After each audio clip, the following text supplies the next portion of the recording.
Hey guys, good morning. Today's April 22nd, 2024. This is the Uncommon News Channel, and today we have quite a bit of catching up to do. I really apologize for not making any videos recently, but I'll go ahead and try to catch up for you guys in today's video. So let's go ahead and get right into it. So there's been a lot of military equipment moving around. The Russians have been giving a lot of weaponry to their allies. The United States has been giving a lot of weaponry to our allies. So we'll go ahead and get started with that. So there's a report that was put out just the other day regarding Russia deploying several thousand tons of military equipment to eastern ports in Libya. Now, the military items include armored personnel carriers, towed artillery, and rocket launchers. Now, they didn't exactly specify what type of rocket launchers were deployed to Libya, but you can assume that it was the full gambit. So, we're talking man-pads, man-portable air defense systems, anti-tank rockets, and just regular RPGs. Now, keep in mind, Libya is one of those nations which is prophesied to attack Israel in the end days. And because of that, they will be utterly destroyed in the end. So it's something to watch out for. Now, also, they've been, when I say they, I mean Russia has been giving FPV suicide drones to the Syrian army. And to that end, the SAA has used those FPV drones, the suicide drones, with great effect against Hayat Tahrir al-Sham. They just recently took out one of their head commanders who was in charge of the HTS Special Forces. So this was just the other day. They used one of the Russian FPV suicide drones to take that commander out. And, really, this is the direction that warfare has evolved into. We're seeing these FPV suicide drones being used with great effect in Ukraine, Syria, and even in Yemen. Usually it's the underdogs that deploy this weapon system, and it is so effective that it quite literally changes the tides of the war. It leads to very good outcomes for the forces that decide to deploy it. And so that's the reason why the Yemeni were able to successfully repel the Saudis from their nation. And likewise, we'll see SAA using it with great effect for the same ultimate outcome. Now, to that end, the United States Marine Corps finally decided to begin purchasing their own man-portable suicide drone. They decided to go with the AeroVision Switchblade 300. Now, this is just for the Marine Corps right now, but this acquisition could not have come at a better time. Up until this point, our infantry forces were really far behind on that aspect. And this is the most important thing to be equipped with right now in modern battlefield, because very soon these FPV suicide drones will be hooked up to an artificial intelligence, and they will begin swarming and loitering over the battlefield.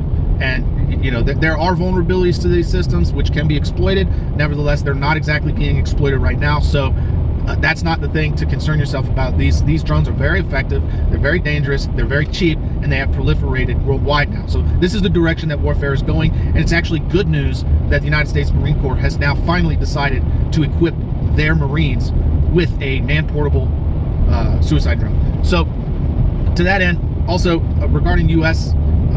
locking and loading or upgrading their allies and such, we have just deployed an MRC system to the Philippines. Now, the MRC, it's a medium range capability launching platform. It's a mobile cruise missile launcher, and it's basically equipped to launch Tomahawk cruise missiles. Now, Tomahawk cruise missiles can travel 1,000 miles, and because this system has been deployed to Luzon, that's the northernmost part of the Philippines, this missile system can cover the entire island of Taiwan. Now, in the article, they're saying that the cruise missiles which accompany this platform only have a range of about 225 miles. I call that bogus. I think that's bogus. That's not true. I do strongly believe that they are equipped with real Tomahawk cruise missiles, because that's what this platform is designed to deploy. And there's no telling what these Tomahawk cruise missiles are capable of, because the INF treaty is expired. The U.S. and Russia have pulled out of the INF Treaty. And if you're not aware, the Tomahawk cruise missiles were previously no longer equipped with nuclear warheads because of the INF Treaty. Well, now that the INF Treaty is over, those Tomahawk cruise missiles may very well be loaded with nuclear warheads now. So they can go deep into China from Luzon. So keep that in mind. You know, these Tomahawk cruise missiles are extremely capable platforms. They're able to load them out with grid-killing munitions.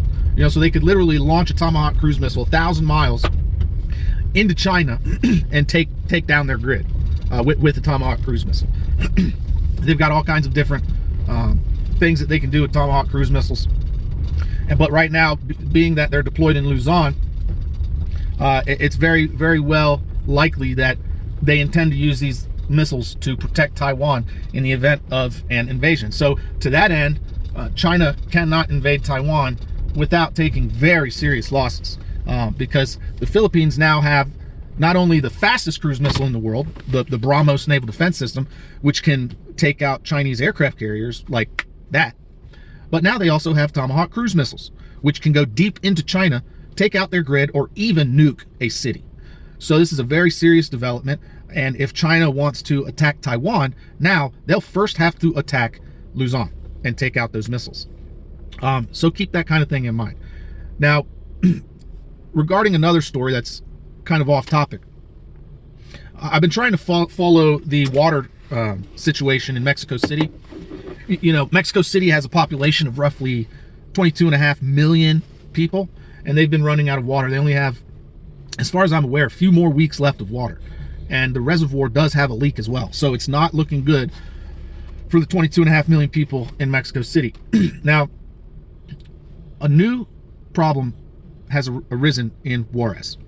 It appears as though their water has been sabotaged with industrial lubricants and oil.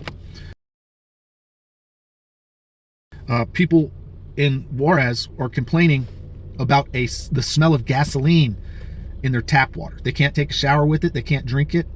They can't clean their dishes with it. And so that, in Warz, they only have a population of 1.6 million. Nevertheless, Warz is right next to El Paso. El Paso and Warz are basically one huge city separated by a fence.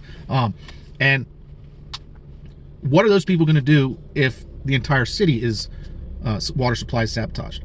They do have other options, but those other options, as far as I'm aware, are inadequate. You know, the river is running right now. They can go down to the Rio Grande and bucket their water as a last resort. But how many of them are going to actually think to do that? And how many of them are instead going to freak out? And if they freak out, what are they going to decide to do? It's my speculation that they very well might storm the border of El Paso if they don't get this situation fixed right away. This situation is localized in a small area in Warz right now. But if it is a citywide sabotage, you know, what would ultimately happen? You know, we're talking about 1.6 million people, which would rely on getting their water from a separate source. What is that source going to be? They've got the Rio Grande, which they can go down and start collecting water from just with buckets, right? But 1.6 million of them, that's crazy. That's a lot of people going down to the river at the same time. Otherwise, they're going to have to open up imports from El Paso into Warz. And does El Paso even have the capability to supply that 1.6 million population with fresh water? I don't know about that. I'm not sure about that. I know that the reservoir, the Tularosa Basin, can handle that, but the infrastructure is not in place to pump the water out into a pipeline and into Warz. Can it be done? Yes, it can be done. Can it be done quickly? Sure. That kind of thing could be done quickly. You know, you need about a 60-mile pipeline for water, and it could be in an above ground pipe, which is just unrolled. So it could be something that is deployed rapidly. It could be done, but will it be done?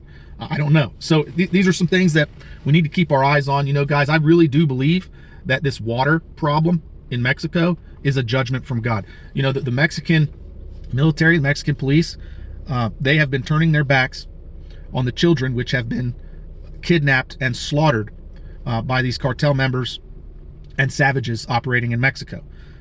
You know, the people in the military are allowing themselves to be paid off, and they're turning a blind eye to kids which are being sacrificed for organ harvesting. It is atrocious what's going on in Mexico. It is an affront to humanity and an affront to God.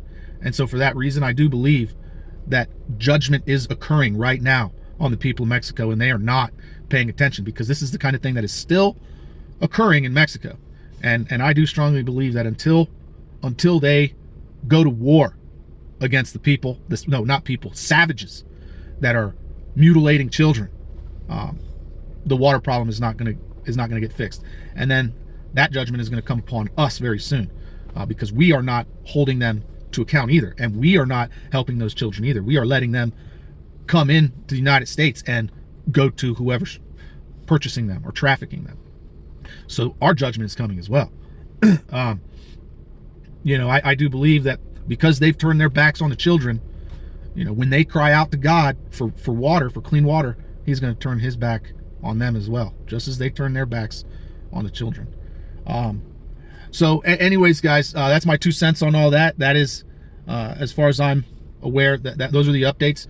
So if you appreciate this content, you want to support the channel, there's a link in the description box where you can do that. Best way to support the channel is by giving the video a thumbs up and sharing it. It really does help me out if you share these videos. I'm a small channel, been doing this for several years. Still haven't really taken off yet.